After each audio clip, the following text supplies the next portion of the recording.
તો અમદાવાદમાં ગુજરાત વિદ્યાપીઠનો 70મો પદવીદાન સમારોહ યોજાયો। રાજ્યપાલ આચાર્ય દેવવ્રતજી ખાસ ઉપસ્થિત રહ્યા હતા। પદ્મભૂષણ રાજશ્રી બિરલા અને આશીષ ચૌહાણ ઉપસ્થિત રહ્યા। શિક્ષણવિદ સાથે જોડાયેલા લોકો પણ જોડાયા। 900થી વધુ સંખ્યામાં વિદ્યાર્થીઓને પદવી અપાઈ। વિદ્યાર્થીઓ નામના મેળવે અને વિદ્યાપીઠનું નામ રોશન કરે તેવું રાજ્યપાલે જણાવ્યું। પ્રતિષ્ઠા મેળવ્યા બાદ માતા પિતાનું પણ ધ્યાન રાખવું ખૂબ જ જરૂરી છે તેવું રાજ્યપાલે જણાવ્યું। હાલમાં વૃદ્ધાશ્રમની સંખ્યા આજે વધી રહી છે તે પણ ચિંતાનો વિષય છે। बापू की आत्मा बहुत प्रसन्न होगी कि उनके द्वारा स्थापित गुजरात विद्यापीठ आज अपना 70वां दीक्षांत समारोह मना रहा है।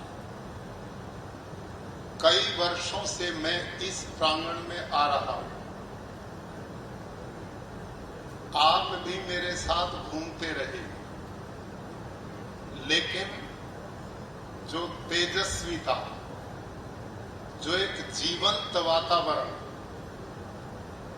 और जो पूज्य बापू के सपने थे, उनके अनुरूप तेजी से बढ़ रहे आप लोगों के कदम हम सब के लिए हर्षोल्लासित करने वाले।